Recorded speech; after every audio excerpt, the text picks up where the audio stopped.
Hello. Welcome to this session. It's going to be amazing. Why would it be amazing? Yeah, but I'm thinking it's going to be amazing.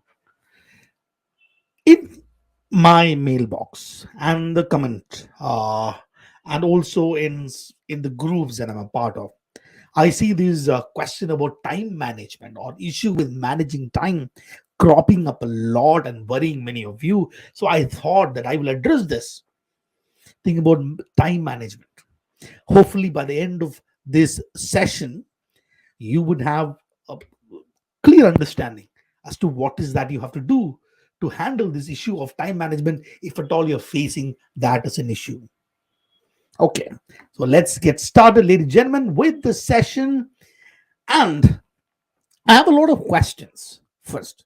Okay, so this is going to be, you can sit back, relax, and reflect on the question that I'm asking, because I would want to ensure that when we discuss about this time management, we should discuss time management in the right context. Now, I've seen uh, videos, sessions, advice in terms of managing time, as in, okay, there are these five sections, allocate this much time in this particular section, this much time in the section, maybe sequence the way in which you take the test, start with a set that is comfortable, or maybe do, let's say, comprehension first and then do a GK next, and comprehension reorder the whole section, maybe read one section a little bit faster, maybe look at the questions. And I've seen a lot of these advice on time management, but I think that before we get to advices like those, it is absolutely important that you and I set some ground rules here, right? We are going for war. This is war, and you have to understand the field, understand the opponent, understand the weapons that we have, understand the weapons that they have, and figure out a real strategy to handle this issue of time management. So, my first question is this: do we really know what a good score would be in CLAT 2022? And this is an important question. What is a good score? Now, if I look at the story of CLAT 2020 and CLAT 2021, these are for underserved category, the last year's cutoff score. This is the story of CLAT 2020, and this is the story of CLAT 2021. You see that, come on, for example, if you look at the top three, the scores have been 88.25 in 2020. In 2021 is 96.75, 88.25 compared to 2021. What a score, which would have probably got you something that is, let's say, NLE Mumbai. If you had a score, let's say, in 77.25, when it if it was in let's say in CLAT 2020, you would have got into NL Cuttack. But if I have 77.25, then CLAT 2021, that is getting into a NL Guwahati. Therefore, in 2022, what would be a good score? Do we know?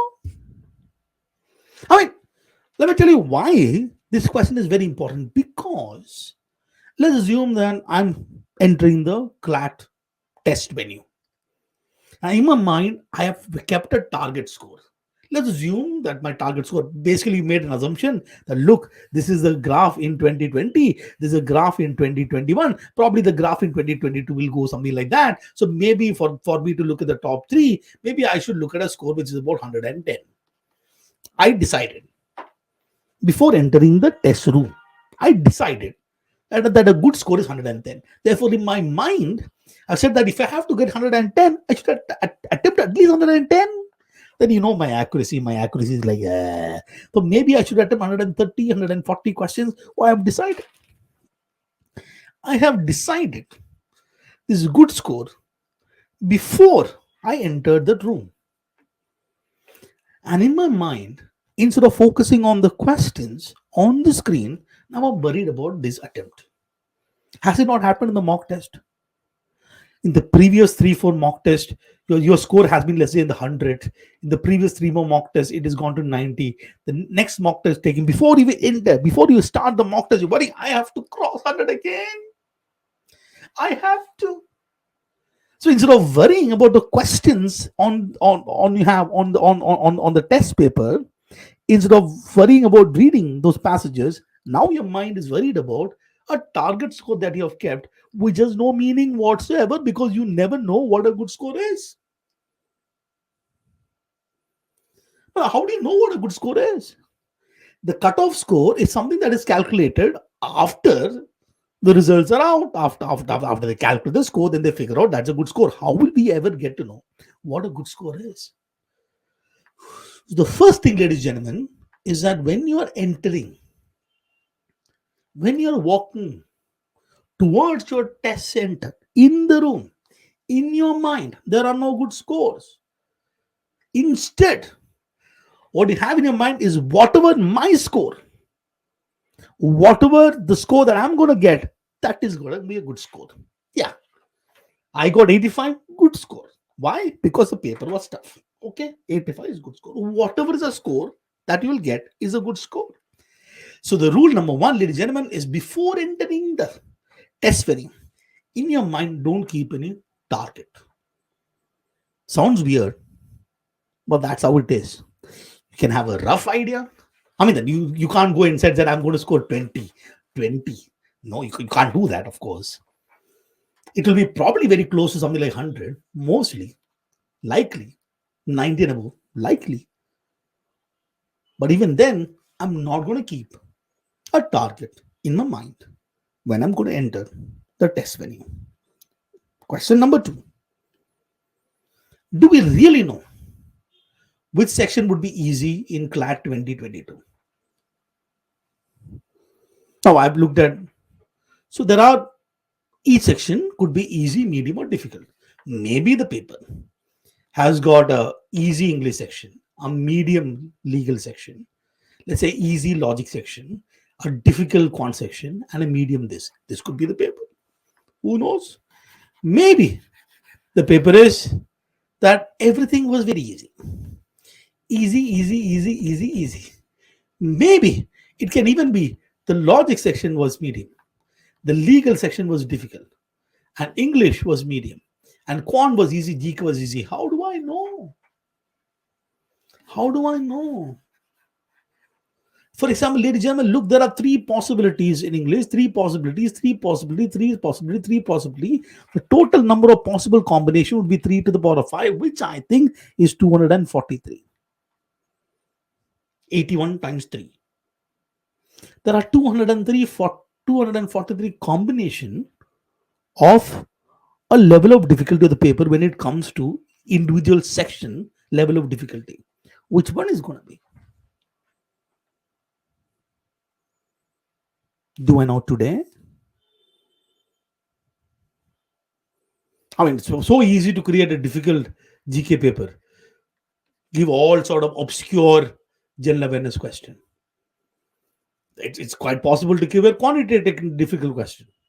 Give some geometry, mensuration, what two sets of permutation combination. It's pretty difficult. It's I don't know, logical question. Each passage is like some 500 words. Who knows?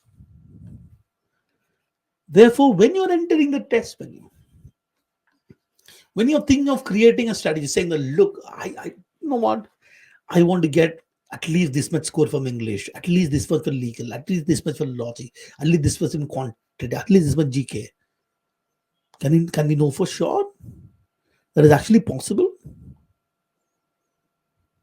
I mean, we could have rough ideas. Okay, there are these 100 questions, there are these 50 questions coming from Quentin GK. Maybe I should get roughly about 35. I should get roughly about 75. Maybe I'll get to 100. This is good when it comes to planning, when it comes to your preparation, when it comes to strategy. But on the day, when you're entering the test day, when you enter the room, you never know what is going to be the combination that you'll find on the paper. I have more questions. Today, I have a lot of questions. Next question is, do we really know whether my favorite section would help me? Let me explain. Maybe one of you saying that I'm probably banging on getting all the 15 questions on quant correct. That is where I'm getting the score. But what if the section became very difficult? I'm banking on getting at least 30 in GK. What if GK became very difficult?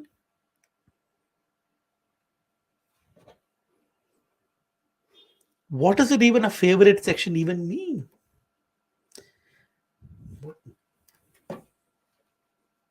I like it. Either nothing is your favorite or everything is your favorite. I cannot enter. I cannot enter the CLAT test center by having certain preconceived notions of what the test is before I even see the test. And it is also very difficult for me to figure out in the beginning of the first 5 minutes what the paper is going to be, because I cannot evaluate every single question in 5 minutes. My realization of what it means, each of the section, or what probably could be the kind of schools that you're looking at, my realization or some understanding will happen throughout the 2 hours. Therefore, should I even be bothered about them?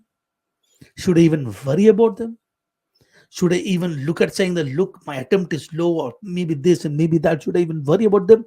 I should not be worried about any of these things, because these are not in your control.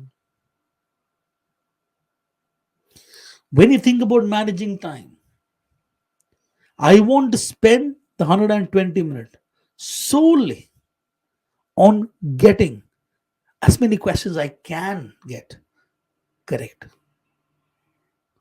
I want to spend the 120 minutes that I have on this one thing, that whatever I know, I will do. Whatever I can't, I just don't bother. The biggest issue about this time management is worrying about time management. The biggest issue about time management, having these unnecessary preconceived notions before even start taking the test. And also, okay, we'll discuss that later. So, what do we really know?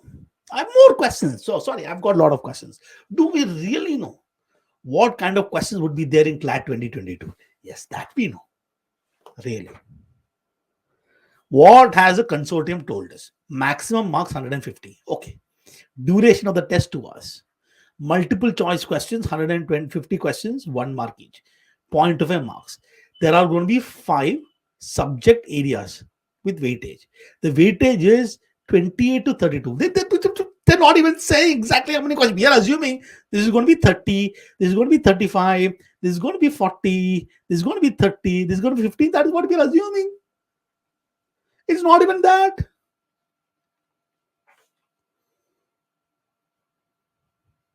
Second of all, let's, for example, look at these 30 questions. Now we are assuming there'll be 6 passages multiplied by 5 questions. Why should that be the case? Why can't it be 5 passages multiplied by 6 questions? Why can't even be 3 passages multiplied by 10 questions each? Has the CLAT told us anything? But come on, sir. What else? 3 passages. How do you know? Okay. CLAT consortium has this in the website. They have given a sample question, which is from, I don't know, 2020 sample paper 1. They have not created any new sample question paper. Okay, that's a sample. What does sample mean? I don't know what that even means. Sample questions. Now, in that sample question paper, if you actually look at it, in the logical reasoning section, which I believe we all already assume that is going to be critical reasoning. In the logical reasoning question, one of these questions said had analytical reasoning question.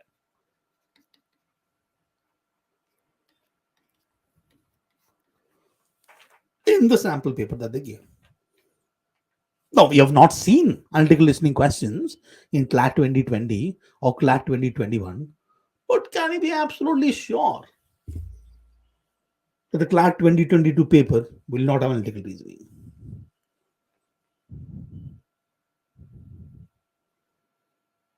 So, do we really know? So, what They have given in the learning tools and material a lot of things. I think I'll encourage you guys to go through this. I'm assuming that you've gone through this, in terms of you'll get some idea in terms of probably what is at stake.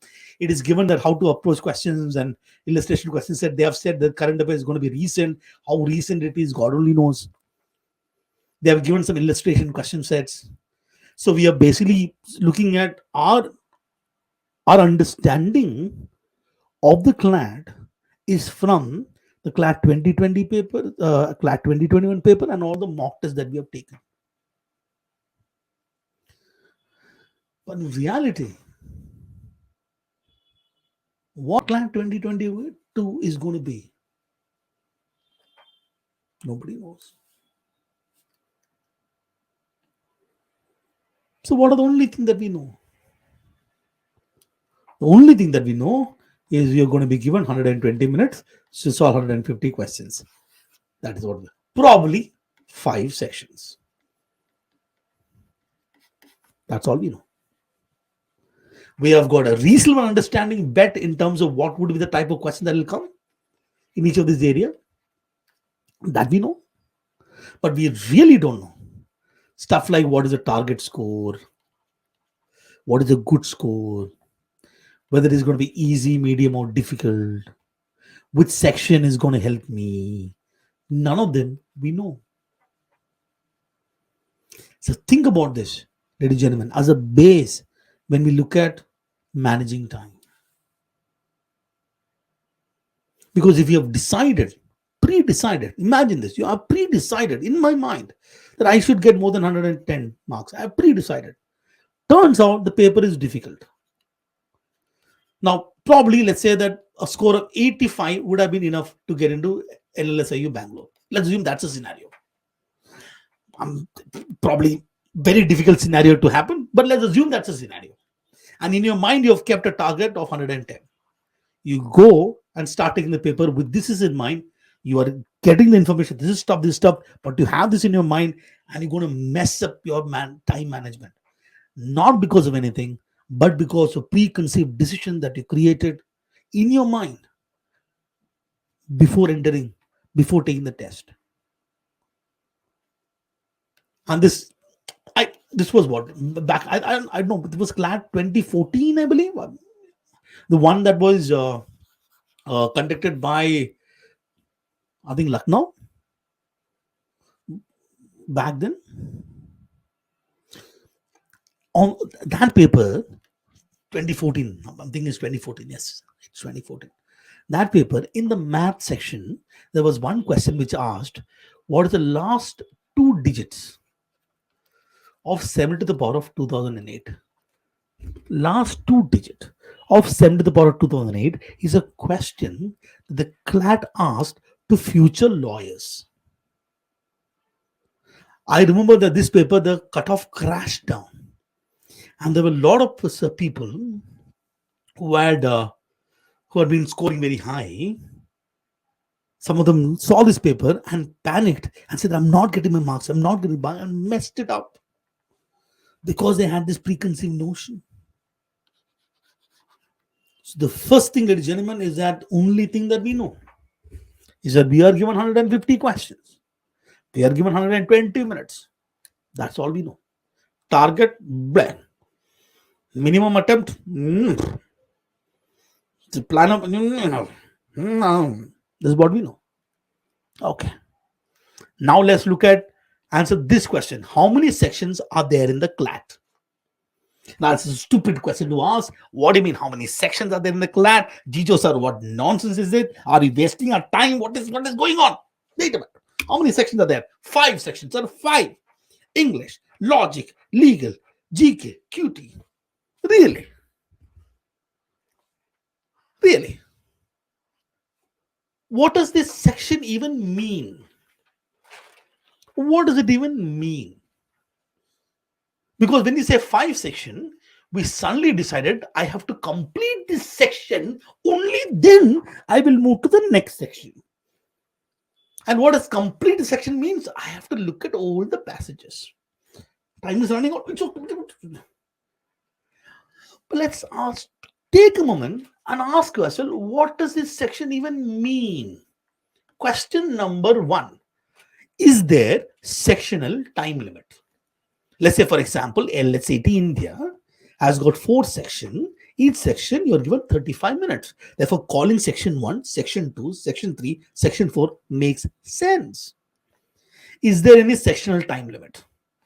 No. So, tell me again, why is there sections?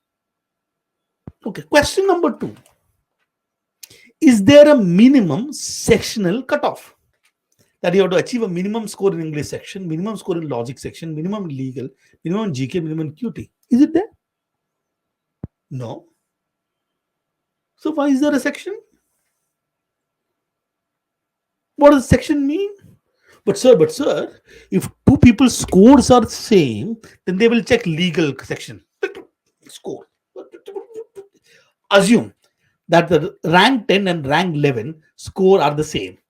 If I take the legal score, the rank 10, 11 became 10 and 10 became 11. So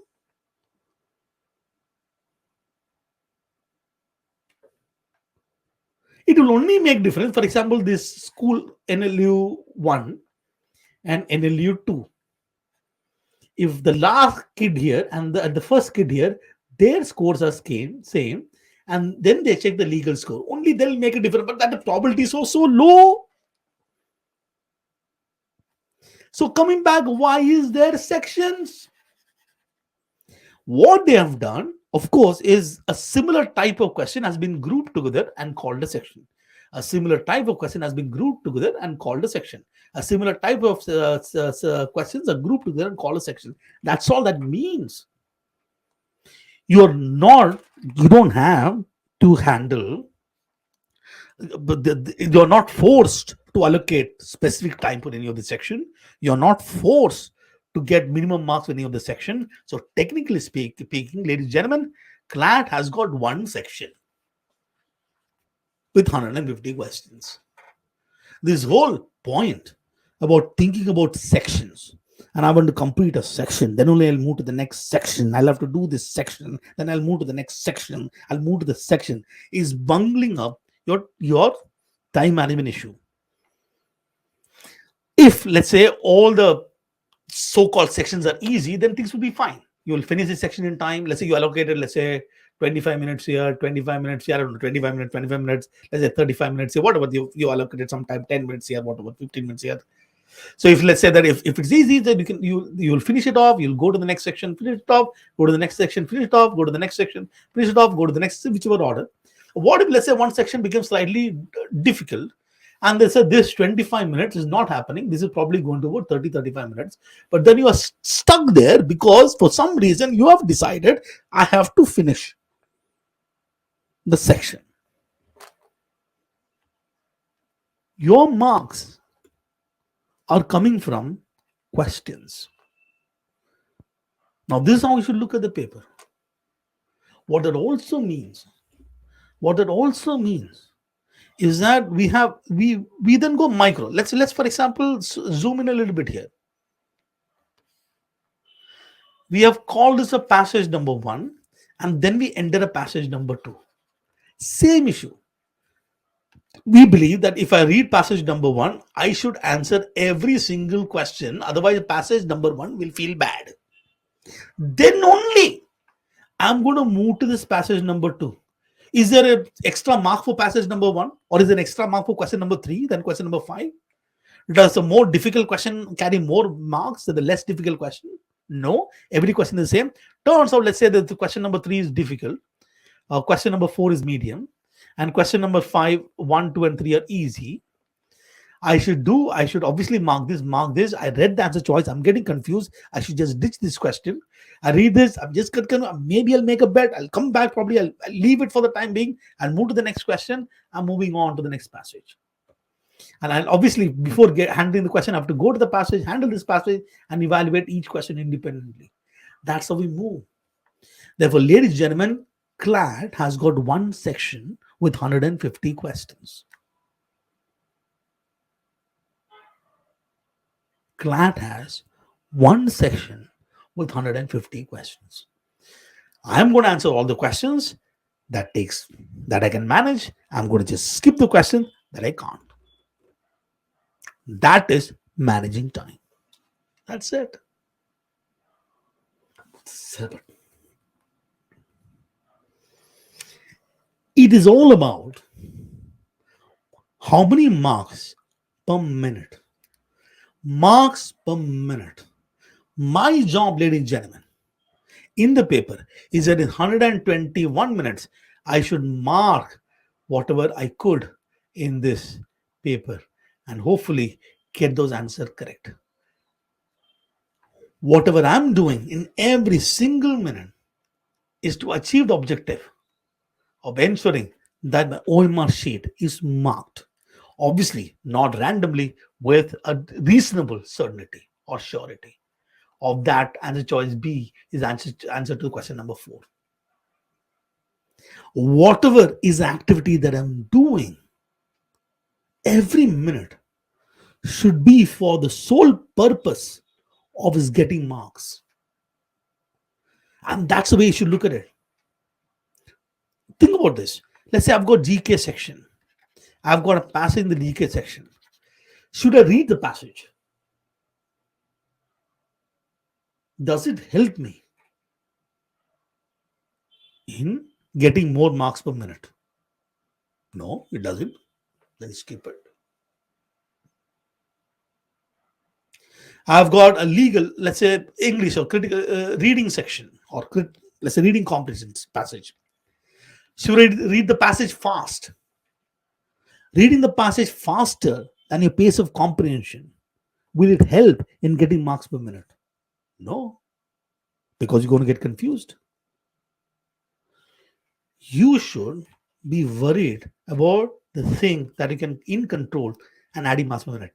Thinking about a target score in the middle of the exam, does it help to improve your marks per minute? Worrying about the fact that, let's say it is 20 minutes, I've attempted only, let's say 18 questions.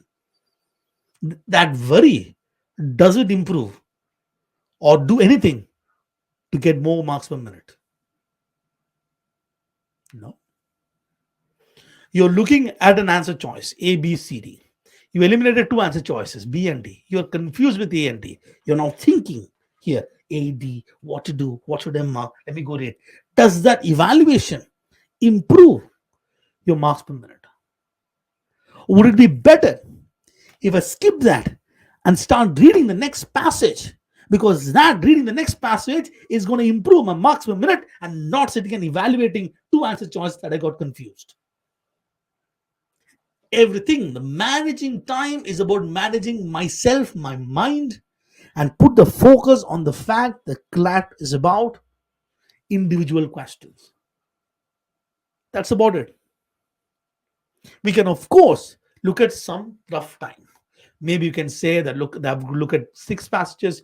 Maybe I'll spend about, I don't know, GK maybe about 8 minutes. Quantitative technique I have about 12 minutes. So I've put together about 20 minutes roughly here, which means I've got about 100 minutes here. Is 100 minutes. I probably can spend 30 minutes here. I can spend 30 minutes here. I can probably spend 40 minutes here. That's about 100 minutes, 120 minutes. You can put these numbers on a table. It can go, let's say somebody would say 15, somebody would say 20, but this, you can put whatever number in this particular case. But these are for rough sort of ideas. You can fill it up. I need not fill it up. You can fill it up. You can fill this table up based on your plan. Somebody would probably say, look, sir, my comprehension is good. I can manage this in 25 minutes. My comprehension I can manage in 25 minutes. I can manage this in 30 minutes because comprehension is good. All this put together, I've got 80 minutes. So I'm now 40 minutes left. I can look at 10 minutes here, and I want to spend actually 30 minutes in my quantitative techniques. Go ahead. You have to, so these are all rough estimates, some ideas in terms of how to allocate this time in each of this section. It's a sort of rough ideas that you can have. And you should, I'm sure you should. You should sort of have a rough in terms of idea in terms of what would be probably the maximum I'm going to spend. I think that is where you have to look at. So what is the maximum time to me I'm going to spend in this? Nothing about 30 minutes in this particular section, nothing about this minute in this particular section, nothing about this. Think about a maximum time on this. Okay, that's my indicator. Beyond this, I'm not going to do anything in this section. Beyond this, think about a maximum time. I mean, best way to look at this is to think about what is the maximum time beyond which I'm just going to move, and I want to maximize score within the time. Think about that. Don't give a range to it. Okay, so don't give a range. I'll spend 25 to 30 minutes. 25 to 30 will become 32. Put it saying that okay, my maximum time here. Let's say, for example, let's say somebody can say I would want to spend the maximum of 10 minutes here. Maximum time is 10. I would want to spend maximum, let's say about, I don't know, let's say 10 minutes here. That's a maximum. I want to put maximum of 30 minutes here. I want to put a maximum of 30 minutes here. I want to put a maximum of 40 minutes here. I will not go beyond this. And that is my plan of action of looking at 120 minutes.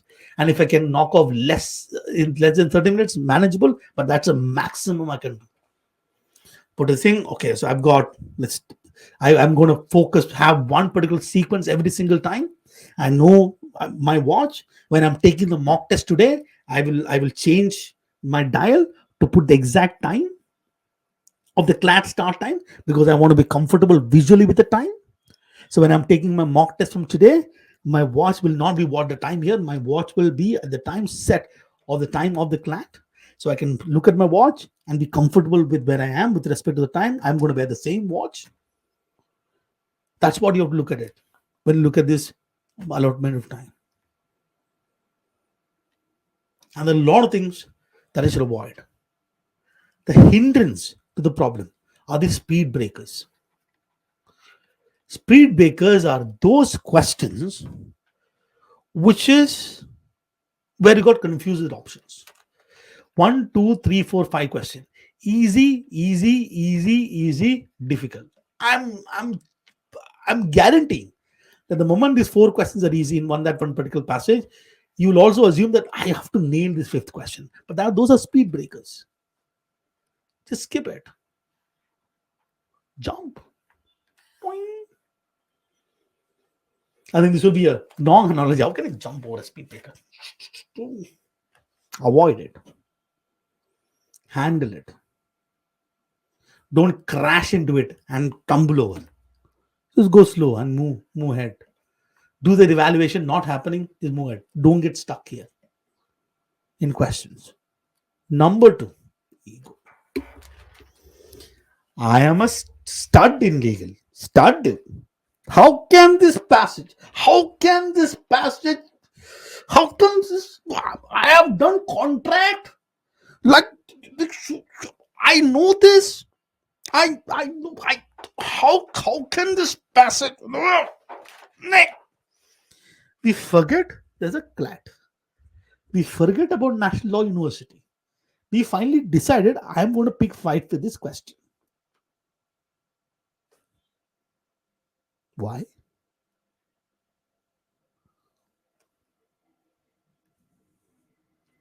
Another problem. This is me. When I'm confused with the question, when I can't understand the passage, my mind is going, everybody else is handling this. Everybody else in this universe is cracking this test. This is only happening to me. I can't solve this. I know my friends. I've seen them in the group. There are so many people in my group who are scoring more than me, and they will score.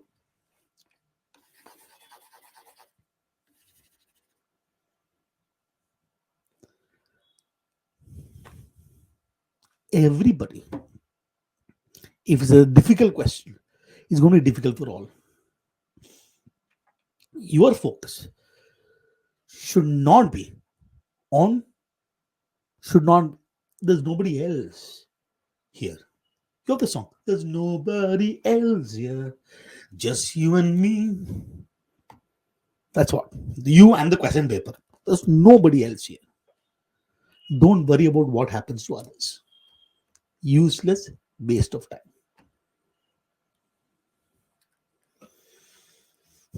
Perennial worry. Before I mark, whew, I want to circle the way margin, but I'm not. Should I? Decision. I'm confused. What should I do? Should I leave this path? Oh,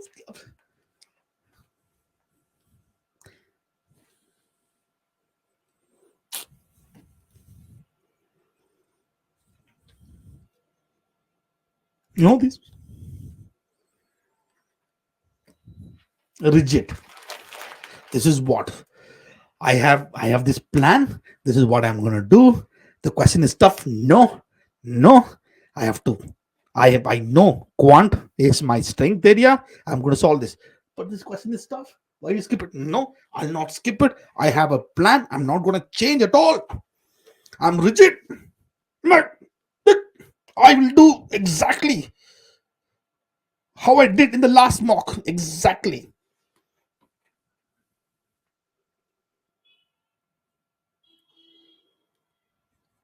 Keep it simple, silly. That's all there is to it in managing time. There's nothing else. You've done you've put in your effort. Keep things simple. Number one, don't have any preconceived target or attempt. Nothing. Number two, for each of the section, think of a maximum time. Your cutoff, beyond which I'll not move. Put those time limit. Number three, focus on the questions. Focus on getting marks per minute. More marks per minute. If a question is tough, just move on to the next one. Every single minute that you're spending, you focus on improving your marks per minute. I know that at this point in time, you have got a lot of questions that you may have. Please post it on the comment box. I'll pick up your question and maybe do one more video answering those questions. So please keep shooting. I'll today's what? When this video will be posted, it'll be on Thursday. Yeah. So let's say during the weekend, I'll have a look at all the questions. I'll probably create a video on Sunday and then post on Monday. So please post the questions that you have on the comment box about your issues with time management and worry that you have and some question that you may have. And I'll answer those questions by creating another video on it. Thank you. Goodbye. I hope this was beneficial. Bye.